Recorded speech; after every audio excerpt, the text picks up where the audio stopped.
जिन्होंने भारत के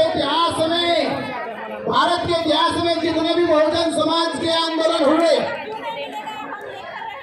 आज मीडिया बंधु जान ले, सुन ले कि भारत के इतिहास में जितने भी बहुजनों के आंदोलन हुए, आज तक किसी ने 40 लाख रुपए लगा के ट्रेन बुक नहीं करी, पर यहाँ 40 लाख ये कर्नाटक के लोग जिनको सम्राट अशोक ने 2300 साल पहले बोध बनाया था, ये वो कर्नाटक के लोग हैं। दूसरे महाराष्ट्र के लोग, महाराष्ट्र का है एक इच्छा भूमि जहां बाबा साहब अम्बेडकर जी ने 14 अक्टूबर 1956 में कहा था कि मैं ये 22 प्रतिज्ञा लेता हूं। 22 प्रतिज्ञा याद है ना? कौन सी 22 प्रतिज्ञा? कि हम किसी राम रहीम को, हम किसी ब्राह्मण पुरोहित को, हम किसी कृष्ण राधा को, हम बौद्ध हैं, बौद्ध थे और बौद्ध रहेंगे। तो महाराष्ट्र के लोगों का, मध्य प्रदेश के लोग, उत्तराखंड के लोग, उत्तर प्रदेश के लोग, छत्तीसगढ़ के लोग आज इस आंदोलन में देश भर के हर एक राज्य से आए। आप सबका बहुत बहुत आभार, धन्यवाद, आपका बहुत बहुत शुक्रिया। और हमारे बीच में सैकड़ों की संख्या में भिक्खु संघ है, पूरे भिक्खु संघ बैठे हैं जो अपना पूरा जीवन समर्पित कर दिया, जिन्होंने भगवान बुद्ध के संदेश को भारत से लेकर पूरे विश्व में फैला दिया।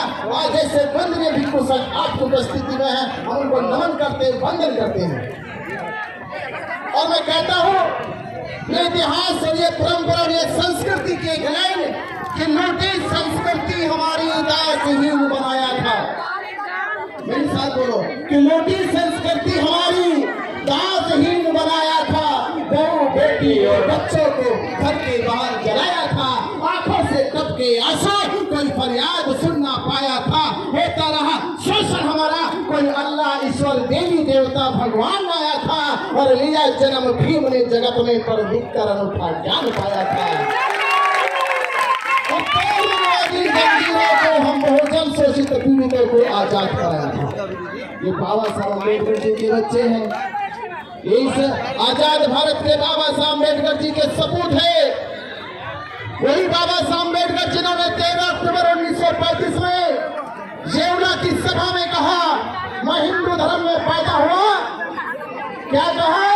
मैं हिंदू धर्म में पैदा हुआ, ये मेरे बस की बात नहीं थी, पर मैं इसमें रह के मरूंगा नहीं, ये मेरे बस की बात है। तो कितने लोग हैं कह सकते हैं बात? कितने कहोगे? इतने लोग कहो कि बाबा साहब अम्बेडकर ने उस असमानतावादी संस्कृति का परित्याग कर दिया और वो संस्कृति के पंडित पुरोहितों को जब जलन हुई तो उन्होंने महाबोधि महाविहार पे 6 जुलाई 1949 में एक कानूनी दस्तावेज बनाया। वो दस्तावेज ना तो सरकार के सामने पेश किया गया, ना वो दस्तावेज संविधान सभा में पेश किया गया, ना वो दस्तावेज समाज के सामने पेश किया गया। आपको मालूम होगा जब ये बीटी एक्ट 1949 बनाया जा रहा था, उस समय परम पूज्य बाबा साहब डॉक्टर अम्बेडकर जी संविधान सभा में संविधान लिखने का काम कर रहे थे। पर उस समय देश के प्रधानमंत्री, देश के राष्ट्रपति वो 2 ब्राह्मण और 4 पंडितों के बातों में बेवकूफ बन गए। 4 पंडितों ने उनको बेवकूफ बनाया। देश के प्रधानमंत्री पंडित जवाहरलाल नेहरू को, देश के राष्ट्रपति डॉक्टर राजेंद्र प्रसाद को, और उनके द्वारा एक बिल पास किया गया, पीटीएफ नाम का बिल। वो बिल जब पास हुआ तो हम पूछना चाहते हैं कि क्या उस बिल को उन्होंने बाबा साहब डॉक्टर अम्बेडकर जी के सामने रखा? नहीं रखा। 1949 से लेकर आज तक भी उस बिल को पार्लियामेंट में नहीं रखा, बिहार गवर्नमेंट, बिहार विधानसभा में नहीं रखा। आज तक भी 77 साल हो गए। इन 77 सालों में एक भी बार बिहार सरकार और केंद्र सरकार ने बीटी एक्ट को समाज के सामने ना तो पार्लियामेंट में रखा, ना बिहार की विधानसभा में रखा। ये चोरी चोरी बौद्धों की अस्मिता और आस्था के साथ खिलवाड़ 70 सालों से हो रहा है।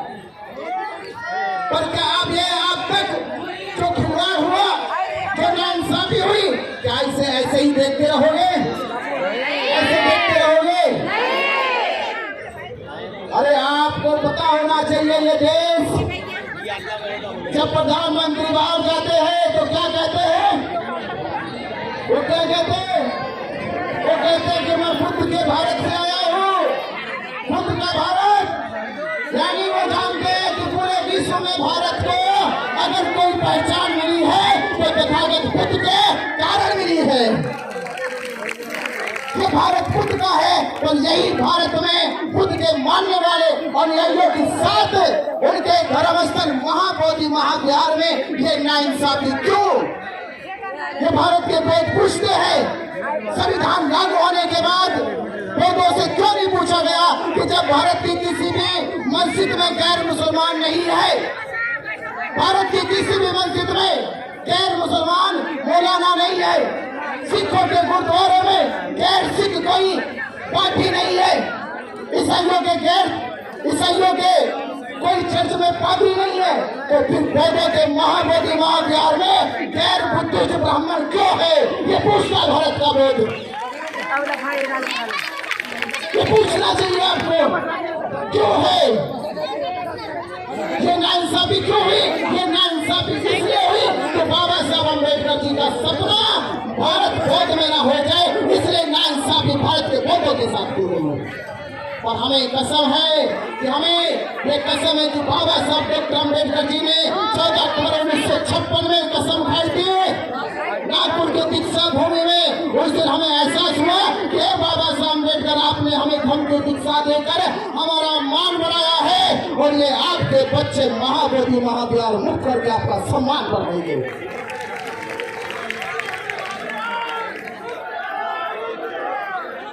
तो चाहते हो बाबा साहब अम्बेडकर जी का सम्मान पूरे भारत में पूरे विश्व में होना चाहिए? चाहते हो? चाहते हो तो महाबोधि महाविहार मुक्त होना चाहिए। महाबोधि महाविहार वो जिसको केवल भारत के बौद्ध नहीं एशिया के बौद्ध मानते हैं, और एशिया के बौद्ध नहीं 2002 में यूनेस्को ने कह दिया कि महाबोधि महाविहार केवल बौद्धों का नहीं, केवल विश्व के बौद्धों का नहीं, ये पूरे विश्व के लोगों का महाबोधि महाविहार है, ये विश्व धरोहर है। उसके बावजूद अपनी सरकार को समझ नहीं आई बात, केंद्र सरकार को समझ में नहीं आई। हमें जानना चाहिए, हमें जहाँ भारत में अल्पसंख्यक कहा जाता है, मैं आपसे पूछता हूँ, ये सरकार से पूछते हैं कि भारत सरकार के जो राष्ट्रीय चिन्ह है, जहाँ भारत के बौद्धों को अल्पसंख्यक कहा जाता है, क्या भारतीय जो राष्ट्रीय चिन्ह है, जैसे हमारी मुद्रा पे, हमारी करेंसी पे जो अशोक लाट है, क्या वो किसी हिंदू धर्म वालों की है? क्या इस्लाम धर्म वालों की है? क्या ईसाइयों की है? तो किसकी अशोक लाट? बौद्धों की है। ये राष्ट्रीय करेंसी पे पहचान किनकी है? बौद्धों की है। ये भारत में जो सर्वोच्च सम्मान भारत रत्न है, उसकी आकृति जो पीपल के पत्ते की है, क्या वो हिंदुओं की है? क्या वो मुसलमानों की है? क्या वो ईसाइयों की है? वो किनकी है? वो पीपल का पत्ते की आकृति बौद्धों की है। जो राष्ट्रपति भवन में जो शांति की मुद्रा लगी है भगवान बुद्ध की, वो किनकी है? बौद्धों की है, बुद्ध की है। इसका मतलब ये हुआ ये भारत बौद्धों का भारत है, ये पूरा राष्ट्र बौद्धों का राष्ट्र है, और इस राष्ट्र में बौद्धों को अल्पसंख्यक देते हो। और मुझे बताओ इस भारत में अल्पसंख्यकों ने अरे जिसकी संख्या भी कुछ नहीं है, कौन है वो?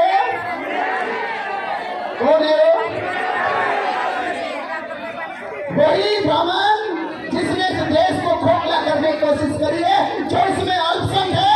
आज तक देश के लोगों को बताया नहीं गया कि अल्पसंख्यक या ब्राह्मण है। इस देश का बहुत अल्पसंख्यक नहीं, बहुसंख्यक है। भगवान बुद्ध ने कहा था बहुत भोजन सुखाए, यानी आज से 2500 साल पहले कह दिया ये धर्म बहुजनों का धर्म है, ये बहुजनों की सुखाई के लिए है, ये बहुजनों के कल्याण के लिए धर्म है।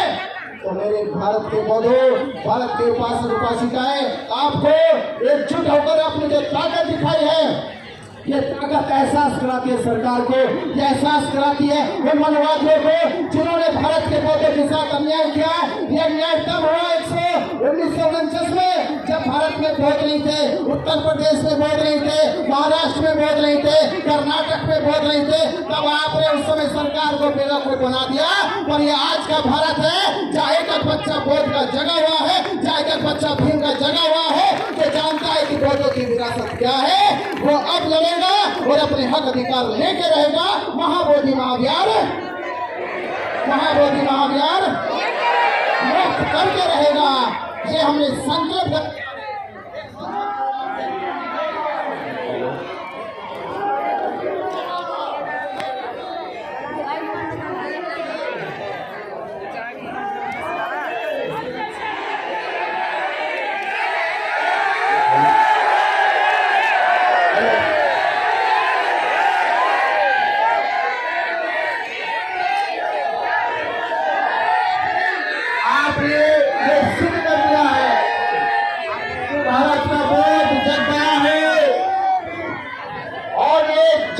समाज मोदी की नींद हराम करेगा।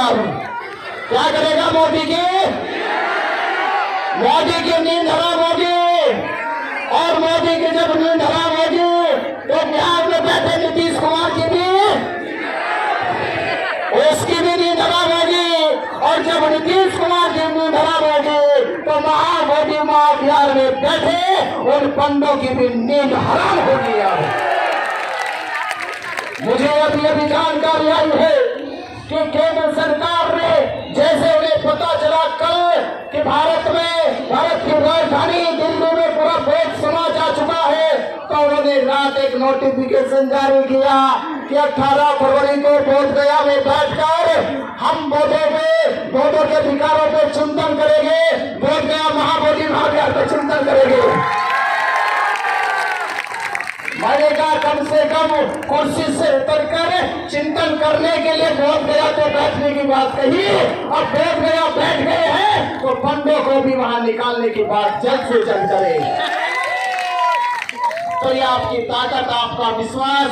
और हमने, आपको मालूम है 1 साल इस आंदोलन का हो गया, 365 दिन आज हो चुके हैं। और 365 दिन में क्या क्या पड़ाव आए हैं देखिए। बोधगया के धरने आंदोलन से जेल से लेकर महाराष्ट्र की संपूर्ण धम्मध्वज यात्रा को सफल आप लोगों ने बनाया, कर्नाटक के लोगों ने सफल बनाया, छत्तीसगढ़ के लोगों ने सफल बनाया, मध्य प्रदेश के लोगों ने सफल बनाया, उत्तर प्रदेश के लोगों ने सफल बनाया। मैं आपसे फिर गुजारिश करता हूँ, ये एक राज्य का आंदोलन नहीं है, ये पूरे भारत के बौद्धों का आंदोलन है। पूरे भारत के बौद्धों को एक साथ एकजुट होकर इसकी लड़ाई में शामिल होना होगा। क्योंकि आने वाली पीढ़ी आपसे जब पूछेगी, आपसे कहेगी कि जब महाबोधि महाविहार की लड़ाई लड़ी जा रही थी आप कहाँ थे, तो आप कम से कम कह सके कि जब महाबोधि महाविहार की लड़ाई लड़ी जा रही थी तो हम बौद्ध भिक्षुओं के सानिध्य में उनके साथ दिल्ली के जंतर मंतर में उस आंदोलन के साथ खड़े थे। तो वो बच्चे, वो पीढ़ियां ये कहते हुए फख्र करेंगे कि मेरा जन्म उस परिवार, उस खानदान में हुआ है जिन्होंने महाबोधि महाविहार क्या किया। वो बच्चे फख्र करे, वो अपने आप पे गर्व करे कि मेरा जन्म भी उस परिवार में हुआ है, उस खानदान में हुआ है जिन्होंने महाबोधि महाविहार मुक्त किया है। तो आप जानिए साम्राज्य का 2300 वर्ष पुराना इतिहास जिंदा हो जाएगा और ये भारत फिर से बहुत हो जाएगा। तो आप सभी ने जो साथ दिया, सहयोग दिया, मैं उनका तहे दिल से आभार धन्यवाद देता हूँ। और कुछ ने बिल्कुल सर हमारे बीच में बैठा है। और ये निवेदन मैं आपसे करूँगा, मैं आपसे निवेदन करूँगा, आज हम यहाँ एकजुट हुए हैं, भिक्षु संघ की तरफ से कुछ सम्मानित साथ ने कहा है कि हमने दिल्ली को दिखा दिया बौद्धों की ताकत क्या है। क्या किया? हमने दिल्ली को दिखा दिया गोडे की ताकत क्या है। अब मैं आपसे पूछना चाहता हूँ, ये ताकत नीतीश कुमार को दिखानी है, ये दिखाते नीतीश कुमार बिहार के मुख्यमंत्री को दिखानी है और पटना के गांधी मैदान को भर के उसे मोदी के साथ साथ नीतीश कुमार की नींद उड़ानी है। कब लोग आओगे? कितने दिन लोग बताओ? 1 महीना